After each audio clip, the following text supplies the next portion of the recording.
Muchas gracias por la introducción y principalmente por la invitación. Entiendo que soy el único obstáculo entre ustedes y la cena y el fin de semana, así es que voy a tratar de ser lo más expedito en esta presentación. La idea de hoy es hablarles un poquito acerca de sustentabilidad y principalmente de qué manera la podemos mejorar en el contexto de producción porcina y específicamente a través de intervenciones de carácter nutricional.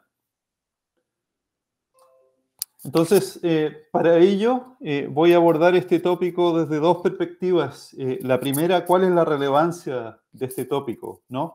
Y principalmente abordar el mercado americano. Y segundo, ya voy a entrar de lleno algunas actualizaciones en materia de investigación de qué cosas específicas nosotros podemos hacer desde la nutrición para fomentar o mejorar sustentabilidad. Y finalmente voy a terminar con algunos comentarios para casa. Bueno, siempre que hablamos de sustentabilidad, yo creo que hay que dimensionar más o menos específicamente el tamaño de la industria americana y solamente para retocar este tema.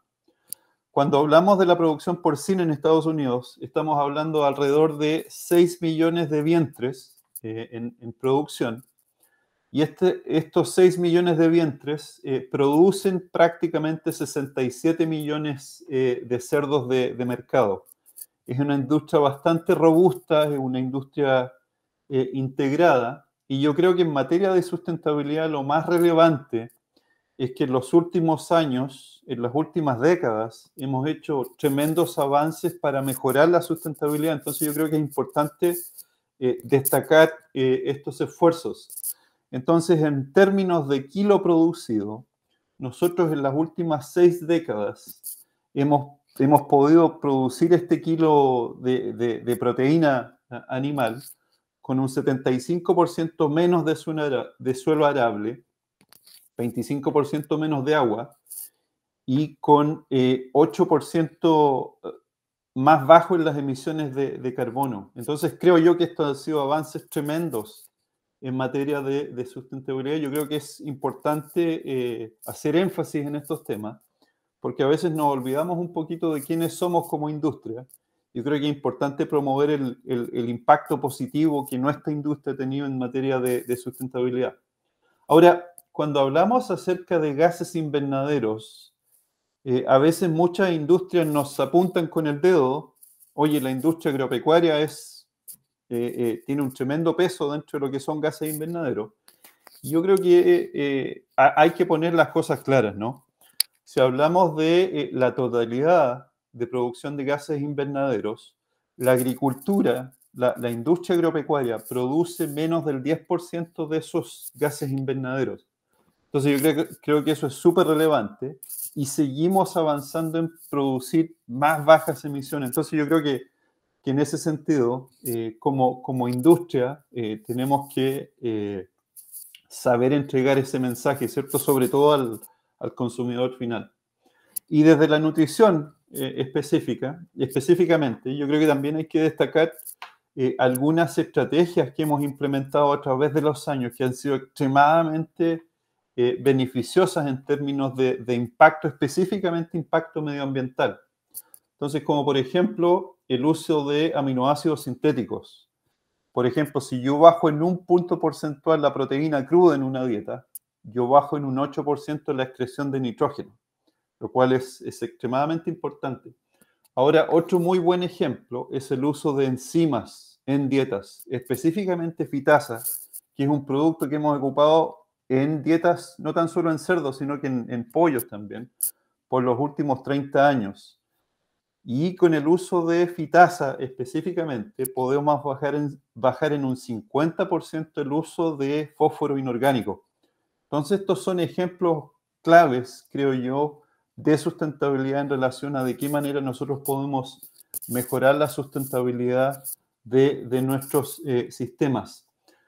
Con ello hay otros ejemplos, pero quería finalizar con el claro ejemplo también de los minerales orgánicos, que la literatura nos señala de que también tienen mayor disponibilidad y por lo mismo podemos ocupar menos dosis y evidentemente hay menos excreción de estos minerales al medio ambiente, ¿no? Entonces, algunos ejemplos clásicos de lo que hemos hecho como industria hasta ahora. Entonces, ¿qué otras oportunidades tenemos, cierto? ¿Y qué nos dice la investigación actual? Es fundamentalmente a lo cual me voy a estar refiriendo en los próximos minutos. Ahora, en términos de productividad porcina en Estados Unidos, también quería destacar algunos cambios tremendos que hemos visto como industria en los últimos 25 años. Acá a su izquierda, en esta tabla, podemos ver las mejoras en términos de productividad post-destete, específicamente en un sitio 2. Y a su derecha ustedes pueden ver los avances en materia de productividad en un sitio 3, fundamentalmente en crecimiento y finalización. En los últimos 25 años hemos producido un cerdo más pesado, ¿cierto? Que gana mucho más peso y hemos producido mucho más, ¿cierto?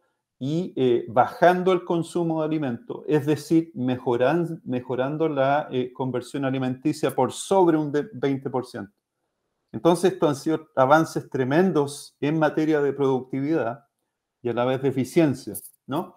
Y ahora, cuando nos movemos al lado del sitio 3, en crecimiento y finalización, también podemos ver que han habido avances tremendos en materia de ganancia, ¿cierto? Como ustedes pueden ver acá, claramente por sobre el 25%. Y quizás lo más relevante, cuando volvemos al tema de sustentabilidad, yo creo que no hay que separarlo de eficiencia, ¿cierto? En materia de sustentabilidad también podemos ver de que en términos de conversión alimenticia hemos mejorado por sobre un 20%. Entonces, estos son ejemplos claves de que como industria seguimos hemos hecho tremendos avances para poder producir con menos, que es fundamentalmente eficiencia y con ello sustentabilidad.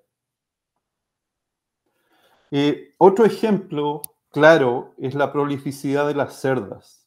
Acá ustedes a su izquierda pueden ver un gráfico acerca del tamaño de camada por cerda a través de distintos años. Y por ejemplo, a nivel de núcleo genético, hemos visto mejoras de 0.3 cerdos más por cerda al año. Es decir, en un periodo de 10 años hemos visto un incremento en el tamaño de camada de al menos 3 cerdos más. ¿Ya? Entonces, eso es un tremendo ejemplo también de lo que hemos hecho en materia de productividad y de poder mejorar eficiencia, ¿no? Pero a la vez, producto de estas mejoras, también hemos visto algunos desafíos, ¿ya? Entonces, por ejemplo, ustedes pueden ver acá a su derecha la duración del parto en función del tamaño de camada. Nosotros hace algunos años, ¿cierto? Hace décadas, veíamos camadas de 12 o 13 cerditos, por ejemplo, y el periodo, la duración de ese parto estaba durando aproximadamente un poquito más de 3 horas, ¿ya? Pero en la medida que nosotros incrementamos el tamaño de esa camada, fundamentalmente hemos incrementado de manera tremenda lo que es la duración del parto, como por ejemplo para una cerda tener 16 nacidos, está tomando el doble de ese tiempo, ¿ya?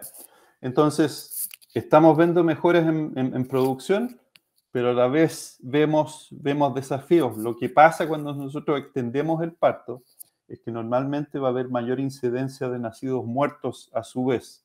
Y en ese sentido, hemos hecho muchos avances en materia de investigación. No voy a entrar en este tema ahora, pero sí fundamentalmente lo que quiero representar acá es que a la vez que mejoramos productividad, también traemos un sinnúmero de desafíos en materia de manejo y producción. Ahora, otro elemento que hemos estado viendo como industria en los últimos años es fundamentalmente el incremento de la mortalidad en distintas fases de producción. Como por ejemplo, ustedes pueden ver acá, en crecimiento, en rojo y post-destete, hemos visto un incremento lineal de lo que es mortalidad. Si ustedes pueden ver acá, la pendiente de este incremento por año es alrededor del 0.3 Es decir, alrededor de 3 años vemos un incremento en un punto porcentual de lo que es mortalidad en ambas fases de producción, ¿no? En sitio 2 y a su vez sitio 3. Y eso es efectivamente algo que hemos visto como industria estos últimos años. Y esto también lo hemos visualizado en post-destete, ¿cierto? Hemos visto acá de que la situación es la misma, hemos visto estos incrementos lineares. Si ustedes se fijan, la pendiente en este caso es el doble, ¿ya? Es decir, que pasan 3 años y tenemos 2 puntos porcentuales de incremento de mortalidad. Entonces, esto cuando discutimos en materia de sustentabilidad, yo creo que esto genera una tremenda oportunidad para nosotros como industria de qué podemos hacer para intervenir estos niveles de mortalidad, porque están atentando en contra de la sustentabilidad, de la eficiencia de nuestros sistemas de producción. Ahora, cuando sumamos nosotros toda esta mortalidad que les acabo de mostrar, estamos hablando de más allá de un 25% de mortalidad que ocurre en post-destete y post-destete, ¿cierto? Entonces, dicho de otra manera, de cada 4 cerdos nacidos vivos, solamente llegan 3 a mercado. Y aquí creo yo que tenemos una oportunidad como industria. ¿De qué manera mejoramos esa eficiencia productiva? ¿De qué manera mejoramos esa sustentabilidad? Porque yo creo que estamos dejando bastante rentabilidad en la mesa si es que no nos aseguramos de que estos problemas están resueltos. Y lamentablemente, la mortalidad no es sencilla, es extremadamente compleja. Ustedes pueden ver acá, por ejemplo, los factores que determinan la mortalidad, por ejemplo, en el caso de un cerdo destetado, ¿no? Y hay factores de carácter no infeccioso, ¿cierto? Toxicidad, dietas no formuladas de manera adecuada, factores medioambientales, en fin, y también vemos factores de carácter infeccioso, ¿no? Enfermedades entéricas, respiratorias, en fin. Y todos estos factores interactúan a su vez, lo cual hace extremadamente difícil manejar estos niveles de mortalidad que observamos en nuestros sistemas. Ojalá fuera más sencillo, pero evidentemente la literatura nos señala de que no es el caso. Ahora, pongámosle un poquito de información económica a lo que es mortalidad, ¿no? Y acá hay un ejemplo con datos, con información relativamente actual de lo que es, de lo que significa, por ejemplo, bajar la mortalidad por cerdo o por grupo en un cerdo destetado, ¿ya? Entonces ustedes pueden ver acá una reducción o un mejoramiento de la sobrevivencia, ¿cierto? Una mortalidad de un 6%, que yo les diría que es un número típico en post-destete. ¿Qué pasa si bajamos de un 6% a un 5%? ¿Ya? En materia económica, fundamentalmente evaluar el impacto económico por cerdo. Y lo que observamos acá es que lo que pasa es un cambio en el ingreso total porque efectivamente cuando tenemos más mortalidad, hay muchos menos cerdos que vender, ¿cierto? Muchos menos cerdos se van a mercado.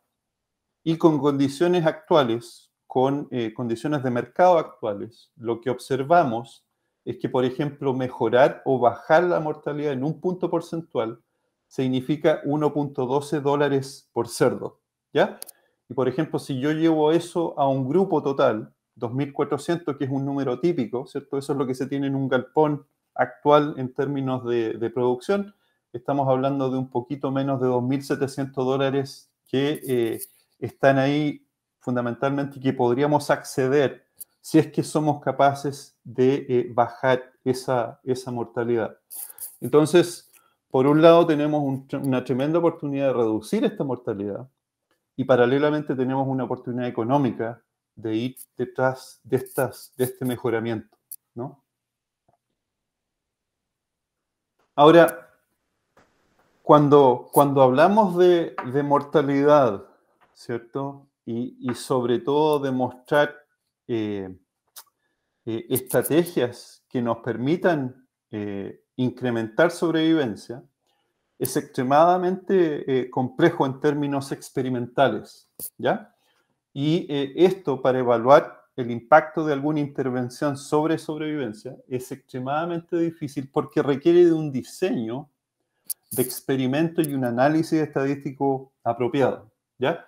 Y lo más relevante en relación a este diseño es que tiene que ser extremadamente robusto en términos de número de repeticiones. Y aquí yo les voy a dar el ejemplo de un caso de una compañía específica dentro del contexto de producción de Estados Unidos, que tiene en producción alrededor de 200.000 cerdas actualmente. Y esto es lo que ellos utilizan para poder detectar diferencias entre tratamientos en términos de número de cerdos por tratamiento requerido. Entonces, por ejemplo, si es que yo quiero capturar un 2% de diferencia, es decir, si es que un producto o una intervención nutricional, por ejemplo, en teoría nos está bajando un 2% la mortalidad, de un 5 a un 3, yo requiero alrededor de 735 cerdos por tratamiento para poder capturar esa diferencia, ¿ya? Y en la medida que esta diferencia se hace más pequeñita, evidentemente, el número por cerdos por tratamiento, evidentemente, incrementa. Y, por ejemplo, en el caso de poder capturar una diferencia de un 0.5%, yo requeriría un poco menos de 10.000 cerdos por tratamiento. Es decir, experimentalmente capturar diferencias en relación a sobrevivencia es extremadamente complejo y tenemos por lo mismo que hacer estudios que tengan esta dimensión, esta escala, para poder capturar dichas diferencias.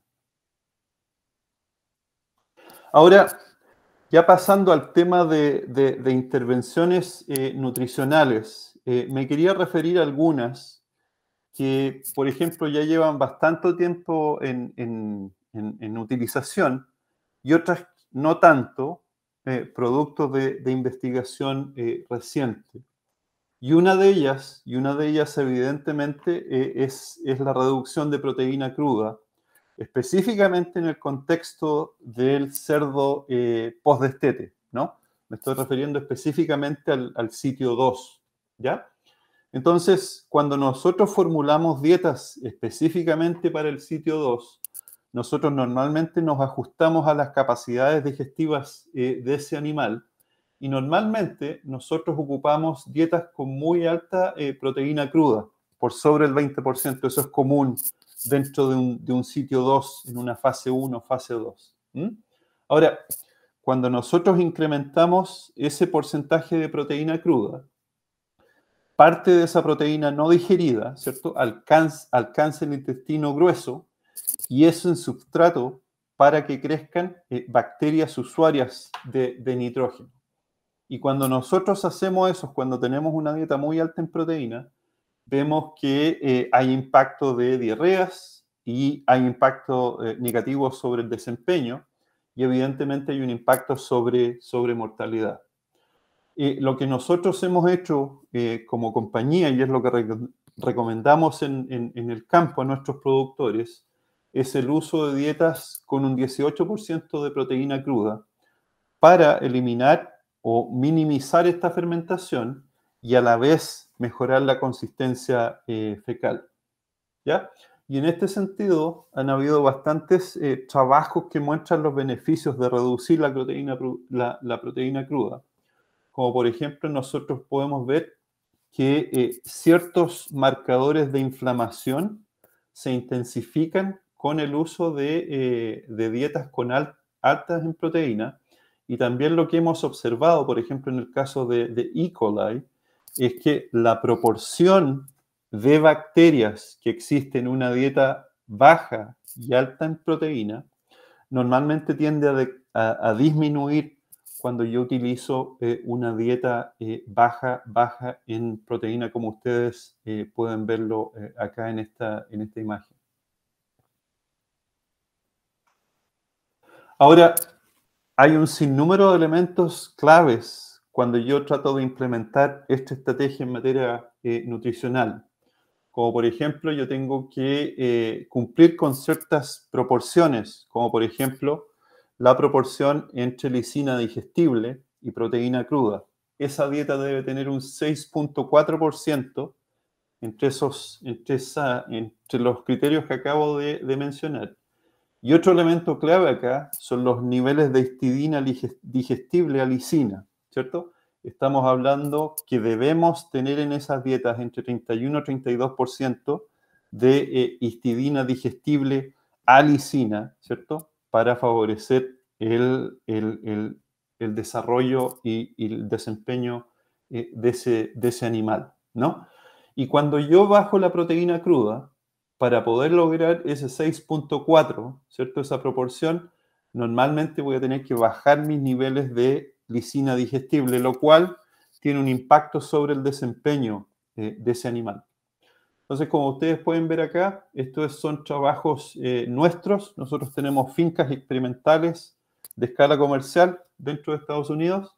Y, por ejemplo, lo que podemos ver específicamente en el caso de lisina digestible es que cuando nosotros incrementamos los niveles de lisina, evidentemente yo incremento la ganancia de ese animal en las primeras 3 semanas post-destete, ¿cierto?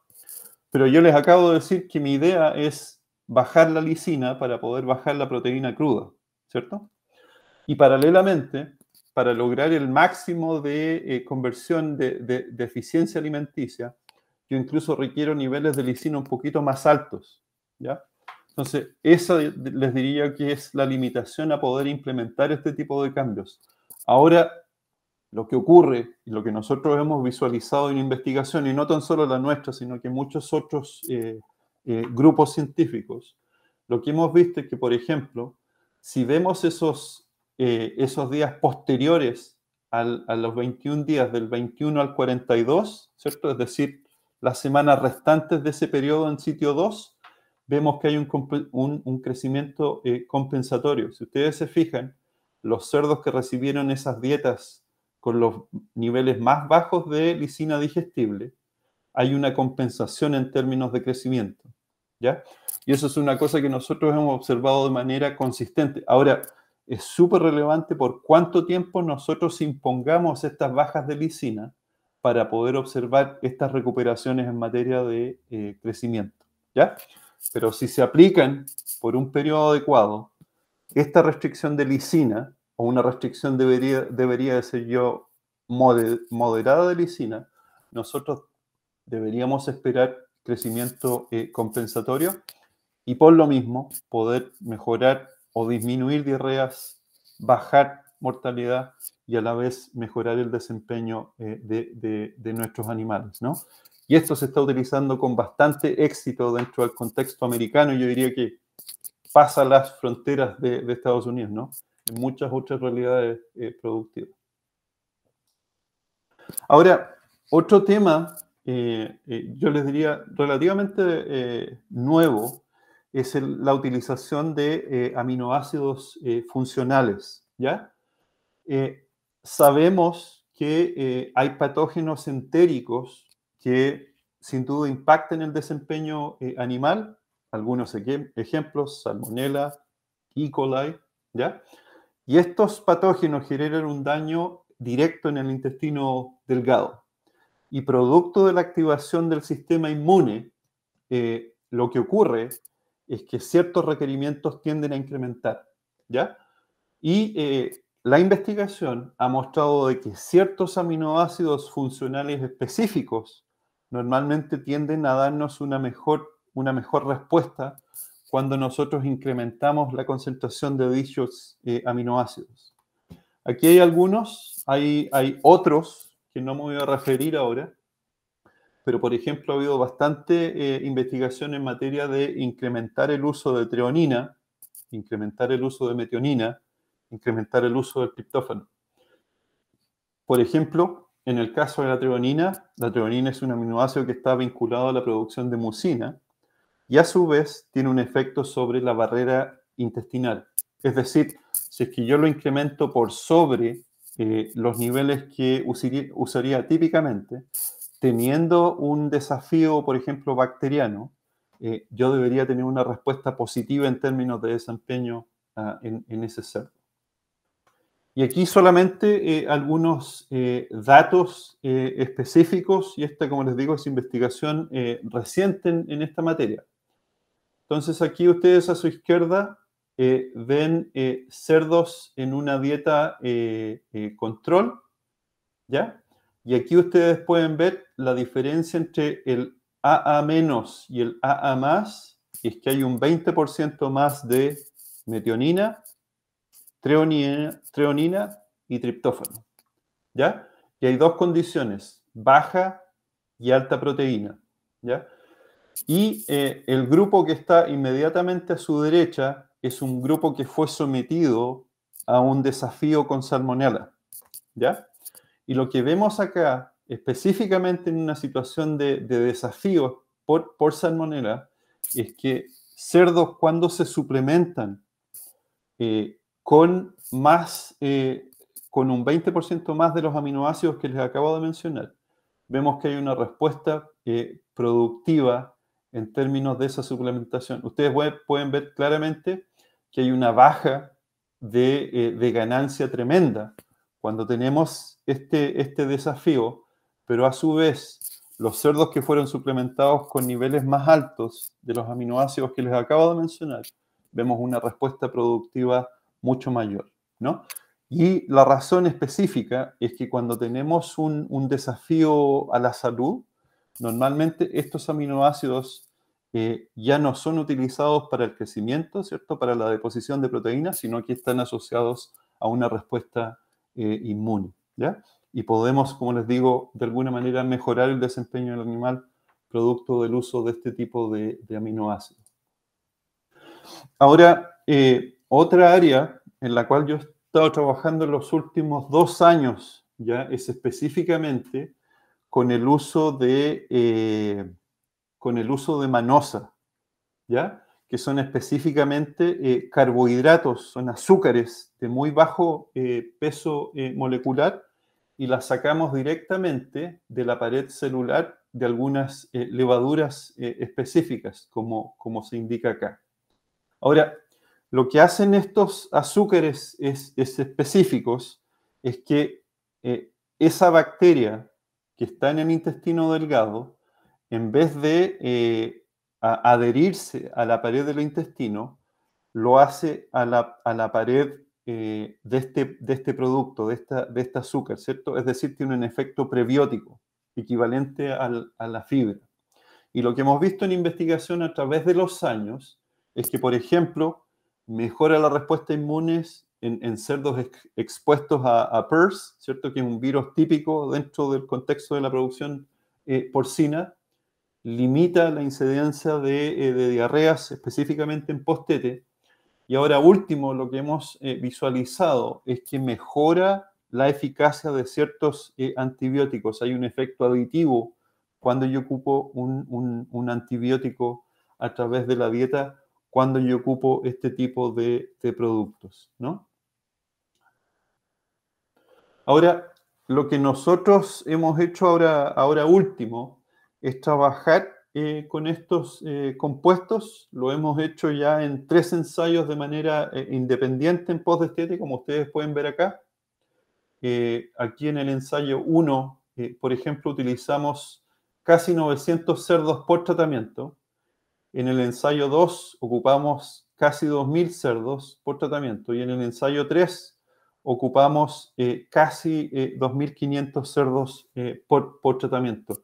Extremadamente robusto de la manera que evaluamos. Ocupamos una inclusión de 800 partes por millón del compuesto que les acabo de mencionar, ¿cierto? Esta manosa, esta azúcar, ¿ya? Y fundamentalmente lo que hemos observado es que en estos 3 ensayos hemos sido capaces de incrementar la sobrevivencia de cerdos en post-destete. Aquí ustedes pueden ver el ensayo número 1, el ensayo número 2, el ensayo número 3, la inclusión del producto en cada ensayo, como les decía, 800 ppm. Y aquí ustedes pueden ver la replicación de cada tratamiento, ¿cierto? Estos animales están en corrales y por corral tenemos alrededor de 30, 50 animales que son condiciones fundamentalmente comerciales, ¿no? Y lo que observamos, producto del uso del producto, es esta consistencia, ¿cierto?, en la reducción de mortalidad, específicamente. Y si ustedes se fijan acá, la mortalidad que hemos tenido es relativamente baja. Yo consideraría estos flujos de cerdos relativamente saludables. Típicamente en Estados Unidos lo que vemos en términos de mortalidad post-destete es entre el 4 al 6%. Es decir, estos grupos de cerdos son extremadamente saludables, pero sí lo que hemos observado de manera consistente es esta reducción en materia de mortalidad. ¿Ya? Y con todos esos datos, ¿ya? Fundamentalmente juntamos toda esa información y hicimos un metaanálisis hace muy poquito, ¿ya? En total, estos tres metaanálisis, o estos tres ensayos, perdón, incluyen más allá de 10.000 cerdos y tenemos alrededor de 112 replicaciones por tratamiento. Y como les decía, efectivamente hemos visualizado una baja en la mortalidad y por lo mismo hemos visto un incremento en el número de cerdos que son vendidos o que pasan al sitio 3, ¿no?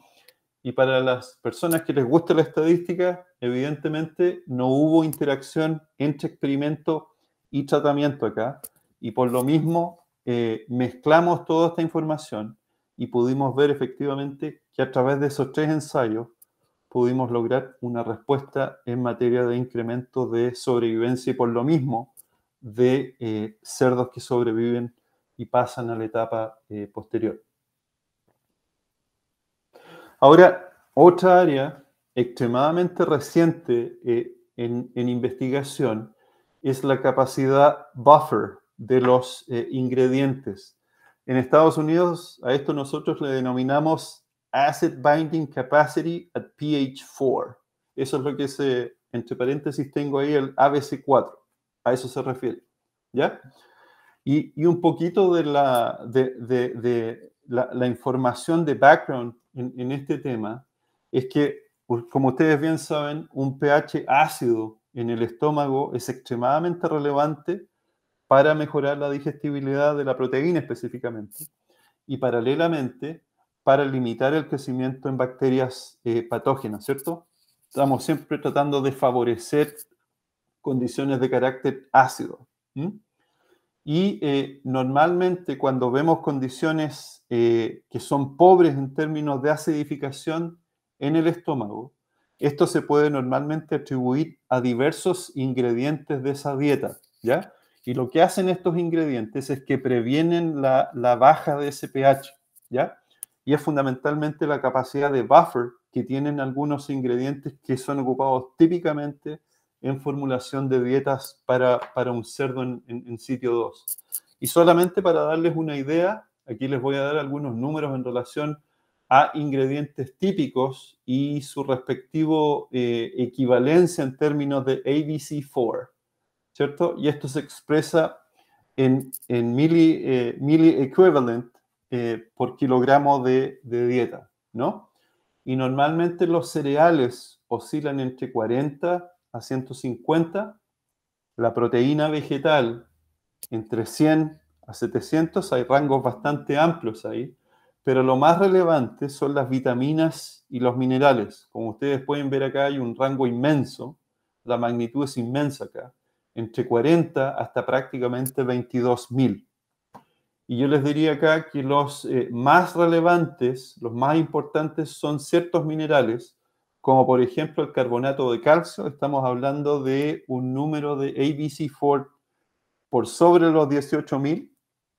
Y en el caso del óxido de zinc, que está prácticamente a un nivel de 22.000 en relación a ABC4. Entonces, sabemos que estos ingredientes previenen la acidificación en el estómago y por lo mismo hemos visto un efecto tremendo en términos de desempeño animal. Y esta investigación continúa. Este es trabajo que publicó Kansas State University el año pasado. Y ahora les voy a mostrar algunos datos en relación a qué ocurre con el ABC4. Entonces, ustedes pueden ver acá un trabajo que se hizo con cerdos en post-tete por las primeras 3 semanas post-destetes, ¿ya? Y animales que recibieron un nivel bajo de ABC4, eso está representado acá por las barras en azul, o un nivel de ABC4 alto, ¿ya? Y el otro elemento acá es el uso de óxido de zinc. No hay uso o sí hay uso. Y ahora, lo más relevante que quiero mostrarles acá es que hay una interacción, específicamente cuando no se utiliza el óxido de zinc. Ustedes pueden ver que hay un efecto tremendo en términos de ganancia cuando nosotros bajamos ese ABC4, ¿cierto? En el caso de una situación de bajo ABC4, nosotros podemos ver que la ganancia de ese animal es mucho más es extremadamente más alta. Y cuando subimos ese ABC4, esos animales caen en performance, ¿ya? Y observamos esta interacción, porque esto no ocurre en el caso cuando yo utilizo el óxido de zinc, que es un aditivo, ¿cierto? Nutricional y funcional, diría yo, que se utiliza en las primeras 3 semanas post-destete e incluso sobre esas 3 semanas, ¿ya? Pero el punto acá es que efectivamente nosotros observamos que esa ganancia se mejora cuando yo utilizo niveles de ABS4 bajos. Y ahora, otro elemento importante en términos de poder reemplazar el óxido de zinc, no sabemos si eso se nos viene a nosotros, ya sabemos que está establecido en Europa, va a ocurrir en Canadá, en Estados Unidos no tenemos claridad de cuándo viene eso, pero quizás la intervención en materia de mover, de manipular estos niveles de ABC4 nos da algunas dirección, porque si ustedes se fijan, estas dietas, estos cerdos fueron suplementados con óxido de zinc.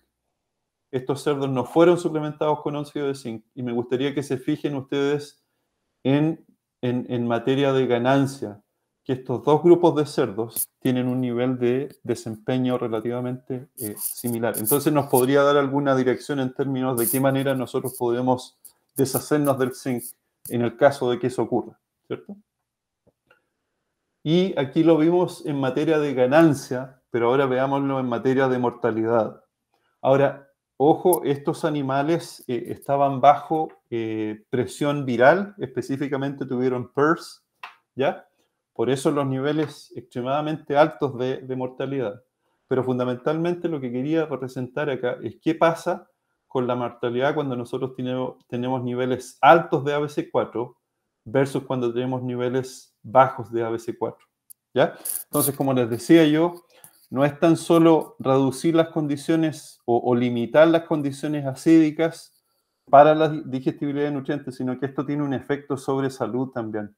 Podemos ver que nosotros a través de este ABC4, cuando está muy alto, eso previene que se acidifique y esto genera un ambiente para la proliferación de diversos patógenos, ¿no? Específicamente bacterianos, y aquí hay un efecto tremendo sobre lo que es mortalidad, ¿cierto? Mortalidad y animales que se remueven de los corrales, ¿no?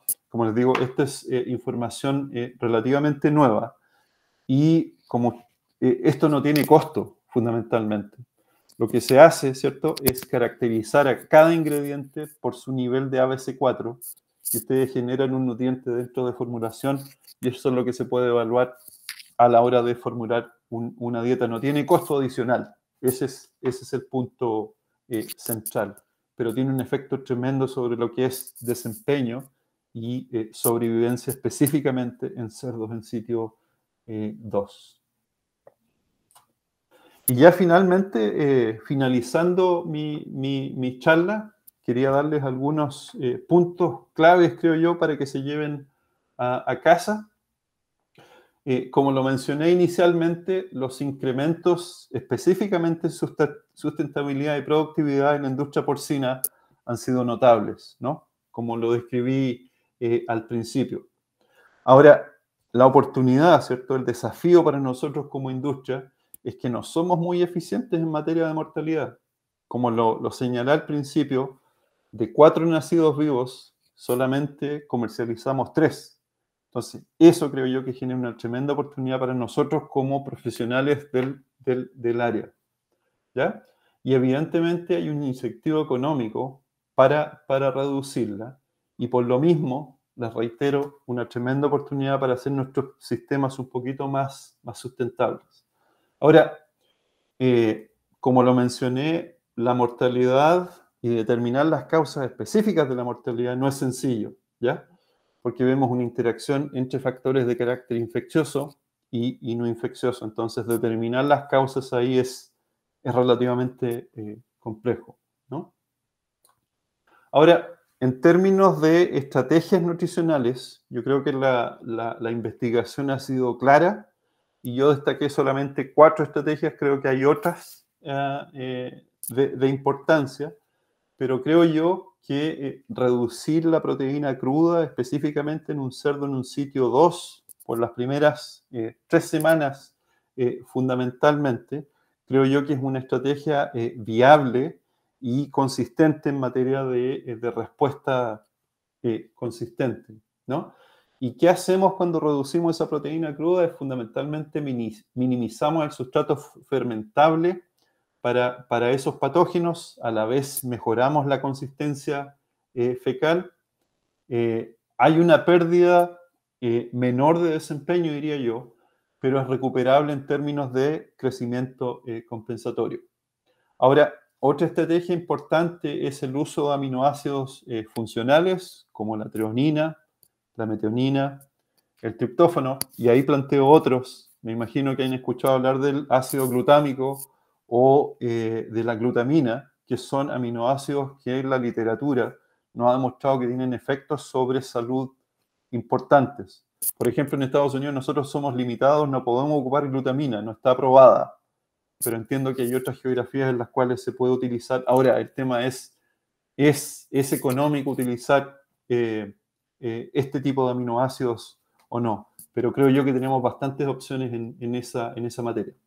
Y evidentemente los patógenos entéricos producen daños en el intestino y ciertos aminoácidos, ¿cierto? Como les mencioné, tienden a mejorar el desempeño del animal, específicamente cuando tenemos una condición de desafío. ¿Ya? Finalmente, hay otras 2 estrategias que yo destaqué. La primera, el uso de aditivos funcionales, específicamente los oligosacáridos o distintas azúcares, fuentes específicas de azúcar, que favorablemente impactan la sobrevivencia de los cerdos en post-destete. Y en otra investigación también hemos visto de que este tipo de aditivos mejora la respuesta inmune, reduce la diarrea en cerdos post-destete y últimamente también descubrimos de que mejora la eficacia de diversos antibióticos, ¿no? Y para finalizar, otro elemento, espero que sea una estrategia viable dentro de sus sistemas, ¿no? Otra estrategia es manipular la capacidad buffer que tienen los distintos ingredientes. Las condiciones acídicas en el sistema digestivo son bien claves, específicamente en el intestino delgado, son relevantes para el animal. Y hay ciertos minerales, como les mencioné, el carbonato de calcio, el óxido de zinc, que tienen una capacidad buffer extremadamente alta. Entonces, por lo mismo, tenemos que entrar a evaluar cuáles estos niveles, cuál es ese nivel de ABC4 dentro de nuestras dietas. Y por lo mismo, minimizar ABC4 en formulación es relevante en términos de desempeño animal y sobrevivencia, como les mostré en ese último ensayo. Y con ello les agradezco mucho la invitación. Me hubiera gustado estar ahí con ustedes. Lamentablemente no se pudo en esta oportunidad, pero les agradezco mucho la atención y con ello me imagino que van a haber algunas preguntas. Gracias.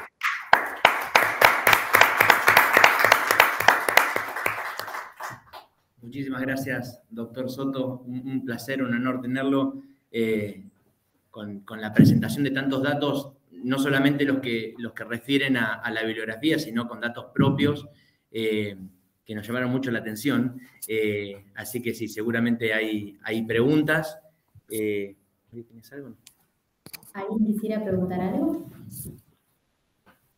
Sí, allá.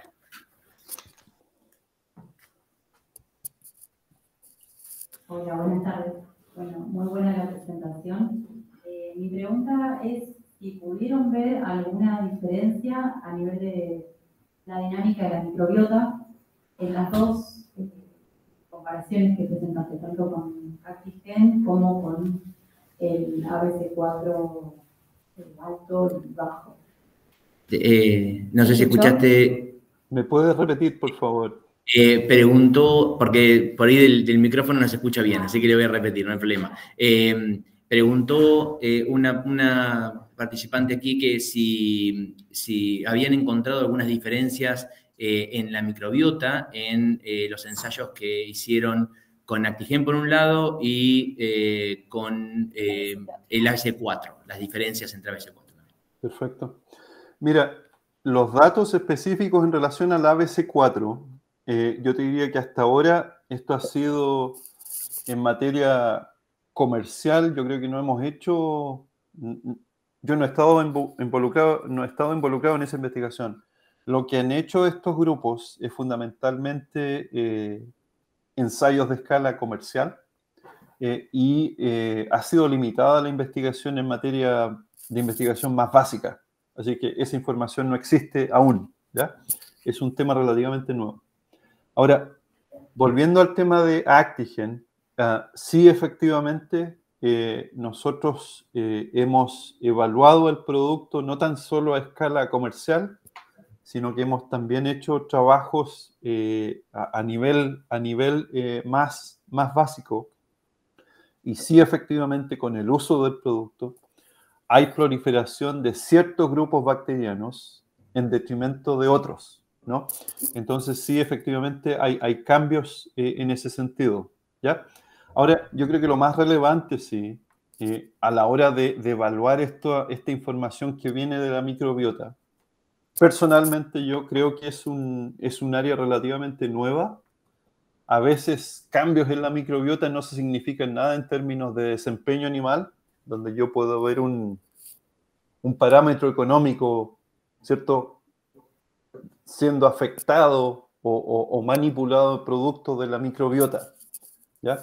Quizás la investigación no ha sido muy buena a la hora de establecer esas conexiones, ¿no? Y, por ejemplo, en materia de nuestra investigación, nosotros tratamos de favorecer trabajos de escala de carácter comercial para irnos detrás fundamentalmente de la respuesta económica, ¿no? Así es que esa es, como digo, mi impresión personal, mi lectura personal en relación a qué realmente significa esa información. Porque, por ejemplo, hay algunas compañías, ¿cierto?, que favorecen este tipo de información, pero a la vez, si es que la microbiota ha sido cambiada o manipulada en esta dirección o en la otra, a veces eso no significa mucho en materia de desempeño del animal, ¿no? Entonces creo yo que nos falta un poquito de esa conexión, al menos en mi opinión, para poder hacer buena interpretación de eso, de lo que significa. Muy bien. Tomando eso en cuenta, yo te quería hacer una consulta. Habíamos visto algunos resultados de ensayos propios de Alltech, donde tenían una cantidad, un N de cerdos muy grande, y fue, creo que muy preciso cuando mostraste las pruebas de potencia en las cuales cuánto se necesitaba, ¿no? Tan importante es ese medio punto de diferencia, y lo mostraste hasta inclusive económicamente, pero tan difícil de llegar o de obtener mediante algún ensayo. La pregunta puntual era si esos ensayos que había mostrado eran en condiciones experimentales o tenían en algún caso también algún ensayo en criaderos comerciales, digamos, con condiciones comerciales. Claro. Mira, nosotros tenemos 3 sitios en donde hacemos nuestra investigación y son de escala comercial. Es decir, tienen manejo comercial, ¿cierto? Tienen cuidado comercial, programa de vacunación, bioseguridad, el personal, los manejos son... La idea ahí es replicar lo que ocurre en la vida real, ¿cierto? Y dentro de esos mismos sitios, ojalá tuviera algunas fotos acá, dentro de esos mismos sitios, ahí es donde nosotros corremos nuestra investigación. Es decir, nosotros tratamos de hacer lo más equivalente a condiciones comerciales, porque en definitiva, nuestra propuesta de valor yo la quiero llevar a un productor de carácter de escala comercial. Entonces nosotros tratamos de replicar esas condiciones, y eso es una cosa muy típica, te diría yo, de la industria americana. Y ahora, de a poquito, eso se está transfiriendo a la industria china, por ejemplo, que los mismos sistemas de producción tienen su programa de investigación para evaluar las mismas intervenciones dentro de su sistema, ¿ya? Entonces, ese es el modelo que nosotros al menos hemos adoptado y creemos que es el que se adecua no tan solo al contexto americano, pero sino que a otras situaciones de producción. Bien. ¿Hay alguna otra pregunta? Sí, yo quisiera hacerte la siguiente pregunta. Trajiste resultados de varios ensayos, ¿sí? Probando las distintas estrategias nutricionales. La consulta es, ¿hicieron algún experimento donde se probaran asociadas algunas de estas? Por ejemplo, aminoácidos funcionales con ABC4, como para ver si existe alguna asociación positiva o negativa, como para implementar. Muy buena pregunta. Yo creo que de eso se trata un poquito nuestro trabajo como nutricionistas, ¿no? Es de qué manera yo tomo todos estos elementos y los mezclo en una estrategia integral, ¿ya? Aquí yo te mostré algunas estrategias. Por ejemplo, nuestro grupo ha estado trabajando bastante en materia de fibra insoluble, fibra soluble, la combinación, efectos sobre la fermentación. ¿Qué otros elementos ahí? Hemos hecho muchas titulaciones de pasta de soya. En fin, todas nuestras intervenciones están en el contexto de la combinación, ¿no? Pero cuando tú traes, es compleja Mira, lo positivo de al menos de nuestro modelo de investigación es que podemos hacer alrededor de 30 ensayos de escala comercial al año. Es decir, podemos aprender relativamente rápido. Pero cuando tú traes una tecnología de este tipo, por ejemplo, si yo quisiera incorporar 4, tengo que mantener todo el resto de mis factores fijos. Igual. Como para ver esa incorporación. Y lo otro es ver la magnitud de la respuesta, ¿no? Ahora, yo te puedo decir de inmediato de que, por ejemplo, este tema de la proteína cruda es una respuesta extremadamente consistente en términos de magnitud, ¿no? Y después tú empiezas a integrar otros elementos, y lo otro es las condiciones de producción varían mucho, ¿cierto? Lo que le pasa al productor B no es lo mismo lo que le pasa al productor A. Entonces, nos tratamos de adaptar a los desafíos, ¿no? Por ejemplo, nosotros tenemos un programa completo para cerdos que tienen desafíos específicos a la salud, ¿cierto? Cerdos que tienen niveles de mortalidad por sobre el 6-7%, y ahí seguimos cierta lógica, y en otros que tienen un 4%, por decirte algo, por darte un ejemplo, tomamos otra dirección, porque igual es un tema económico, ¿ya? Y tú tienes que pagar por cierta tecnología, por cierta dirección. Entonces, la intervención tiene que ser justificada en materia económica. Entonces, creo yo que es muy diverso de qué manera lo tratas de posicionar. Pero sí, por ejemplo, cuando yo tengo un cerdo que tiene problemas en salud, evidentemente trato de combinar y usar las estrategias que son más beneficiosas. Genial, muchas gracias. ¿Alguna pregunta más? Bueno, ya estamos sobre la hora. Le queremos agradecer especialmente al doctor José Soto y a Alltech, por supuesto, por permitirnos tenerlo presente en forma virtual en este momento. Esperemos que en algún otro momento pueda visitarnos también por aquí. Muy interesante la charla. Le agradecemos especialmente con este aplauso. Muchas gracias. Gracias. Mucho gusto. Gracias por la invitación.